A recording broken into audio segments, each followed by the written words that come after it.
नमस्कार, news nation digital के हमारे इस खास एपिसोड खबरें दुनिया की में आपका स्वागत है। मैं हूं सुमित कुमार दुबे।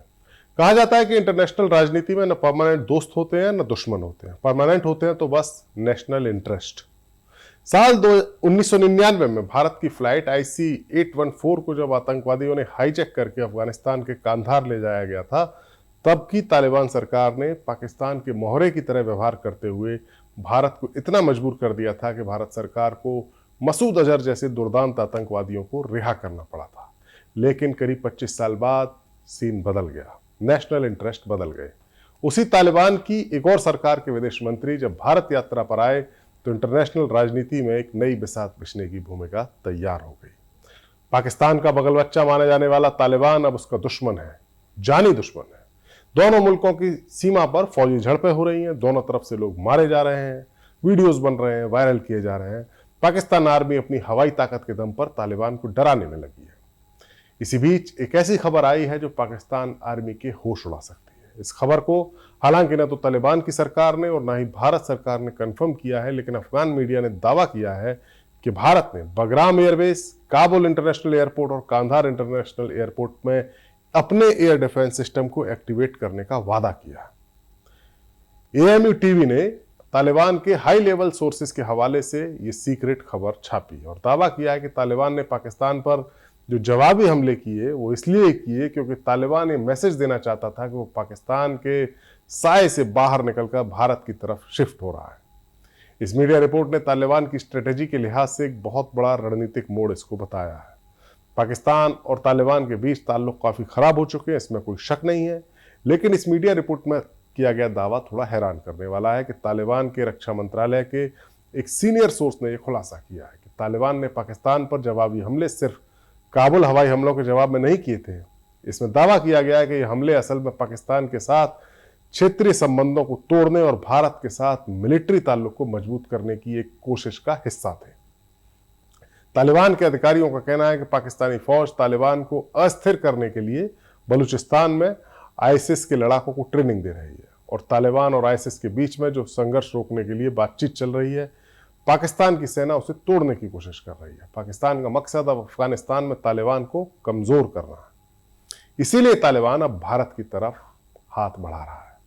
भारत के लिए पाकिस्तान को काबू में रखने के लिए तालिबान बेहद उपयोगी साबित हो सकता है। हाल ही में पहलगाम आतंकी हमले के जवाब में भारतीय फौजों ने ऑपरेशन सिंदूर चलाया था, पाकिस्तान में मौजूद आतंकी ठिकानों को नष्ट किया था। इसके जवाब में पाकिस्तान ने भारत पर हवाई हमले किए थे, लेकिन भारत के बेहतरीन एयर डिफेंस सिस्टम ने पाकिस्तान के हमलों को नाकाम किया था। पूरी दुनिया में भारत के एयर डिफेंस सिस्टम की काबिलियत की तारीफ की गई थी ऑपरेशन सिंदूर के दौरान। अब पिछले हफ्ते TTP के कमांडर्स को निशाना बनाने के लिए पाकिस्तान ने काबुल में हवाई हमले किए थे। इन हमलों में काफी नुकसान होने का दावा किया गया था, लेकिन अफगानिस्तान ने बताया कि नुकसान नहीं हुआ है। लेकिन फिर भी एक सच्चाई ये थी कि अफगानिस्तान पाकिस्तान के इन हवाई हमलों को रोक नहीं पाया था, क्योंकि उसके पास कोई कारगर एयर डिफेंस सिस्टम है ही नहीं। लेकिन अगर भारतीय एयर डिफेंस सिस्टम अफगानिस्तान में तैनात हो जाए तो पाकिस्तान के लिए बड़ी मुसीबत खड़ी हो जाएगी, क्योंकि अभी तक पाकिस्तान अपनी ज्यादातर ताकत, अपने ज्यादातर रिसोर्सेज अपने ईस्टर्न फ्रंट यानी भारत के बॉर्डर पर फोकस लगाकर रखता है, जबकि भारत को अपने रिसोर्सेज को चाइना के साथ पूर्वी सीमा और पाकिस्तान के साथ पश्चिमी सीमा पर बांटना होता है। अफगान मीडिया की रिपोर्ट में जो सबसे दिलचस्प बात है वो ये है कि भारत बगराम एयरबेस में भी एयर डिफेंस सिस्टम एक्टिव करने की योजना बना रहा है। ये वही एयरबेस है जिसके वापस लेने की डिमांड हाल ही में US प्रेसिडेंट डोनाल्ड ट्रंप ने की और तालिबान ने उसे ठुकरा दिया था। ये 1950 के दशक में सोवियत हेल्प से बना गया एयर रणनीतिक हवाई अड्डा है जो काबुल से 50 किलोमीटर दूर नॉर्थ में है। अमेरिकी आक्रमण के दौरान ये US नेटो के मेन सेंटर में था, जहां 50,000 सैनिकों की तैनाती रहती थी। 2021 में जब अमेरिका तालिबान से हटा तो ये एयरबेस तालिबान के हाथ लगा। 2025 में डोनाल्ड ट्रंप इसे वापस लेने की मांग करते हैं और कहते हैं कि चीन की सीमा के करीब है, अगर नहीं वापस दिया गया तो बहुत कुछ खतरनाक हो जाएगा। भारत द्वारा बगराम पर अगर इंडियन एयर डिफेंस सिस्टम की तैनाती हो जाती है, अगर ये संभावना है, तो एक बहुत साहसिक कदम होगा। भारत ने अफगानिस्तान में पहले से ही बुनियादी ढांचा विकसित करने के लिए संसद भवन, सड़कें, बांध, बहुत कुछ किया हुआ है। भारत तालिबान को हथियारों की आपूर्ति, प्रशिक्षण और इंटेलिजेंस रिपोर्ट भी दे सकता है। बगराम एयरपोर्ट जो है, एयरबेस है, उसकी 3.6 किलोमीटर लंबा उसका रनवे है और भारत के लिए बेहद सामरिक महत्व भी रखता है। अगर वहाँ पर भारत अपने एयर डिफेंस सिस्टम, आकाश जैसा सिस्टम या S-400 जैसे सिस्टम की भी तैनाती कर देगा तो फिर भारत पाकिस्तान और चीन की हवाई एक्टिविटीज पर भी नजर रख सकता है। जानकारों के मुताबिक तालिबान की पाकिस्तान से नाराजगी भारत के लिए एक नया मौका दे रही है। यदि भारत बगराम पर अपने एयर डिफेंस सिस्टम तैनात करता है तो तालिबान अपनी हवाई क्षमता मजबूत करेगा। भारत की इंटीग्रेटेड एयर डिफेंस सिस्टम यानी IADS की ट्रेनिंग तालिबान को सीमा पर पाकिस्तान के हमलों से बचाव रोकने के काबिल बना सकती है। हालांकि इस डिफेंस सहयोग की कोई पुष्टि नहीं हुई है, न भारत सरकार ने की न तालिबान सरकार ने की, ये बस एक मीडिया रिपोर्ट है। लेकिन तालिबान के विदेश मंत्री मुत्तकी की भारत यात्रा के दौरान भारत ने काबुल में अपनी टेक्निकल टीम को एक पूर्ण दूतावास का दर्जा दिया। दोनों देशों ने व्यापार, स्वास्थ्य और शरणार्थी सहायता समझौते पर दस्तखत भी किए। मुत्तकी ने कहा था कि भारत अफगानिस्तान का व्यापार $1 अरब तक पहुंच गया है। आर्थिक सहयोग बढ़ाने के लिए परिस्थितियां अनुकूल हैं। भारत ने 2023-24 और 2024-25 के बजट में अफगानिस्तान के लिए $25 मिलियन का विकास सहायता पैकेज आवंटित किया है। ICCR के तहत 1000 अफगान छात्रों को ऑनलाइन शिक्षा के लिए छात्रवृत्ति दी जा रही है। चाबहार बंदरगाह के माध्यम से भारत अफगानिस्तान को दवाएं, अनाज और बाकी सामग्री भेज रहा है, जो ईरान के साथ त्रिपक्षीय सहयोग को मजबूत करती है। पाकिस्तान के साथ तालिबान के तनाव को देखते हुए भारत और तालिबान के बीच में मिलिट्री कोऑपरेशन की संभावना की चर्चा है। ये बात है।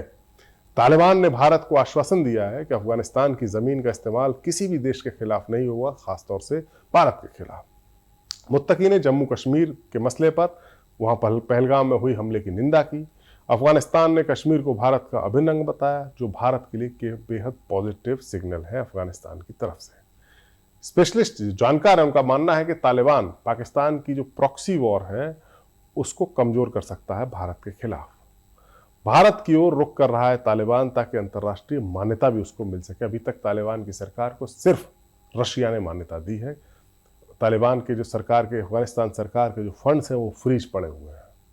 यानी एक तरह से कहा जा सकता है कि इस वक्त भारत और तालिबान दोनों का दुश्मन पाकिस्तान है और दुश्मन का दुश्मन दोस्त होता है। ये कहावत के मुताबिक ही भारत और तालिबान करीब आ रहे हैं। अब देखना होगा कि ये करीबी अफगान मीडिया की खबर के मुताबिक डिफेंस सहयोग में बदलती है या नहीं।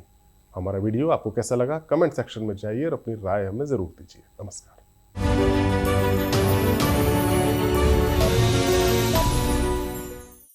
जहाँ भक्ति है हर शब्द में, कथाओं में छुपे हैं दिव्य रहस्य और ज्योतिष देता है जीवन को दिशा। धर्म से जुड़ी हर बातों को जानने के लिए हमारे चैनल स्तुति को सब्सक्राइब करें।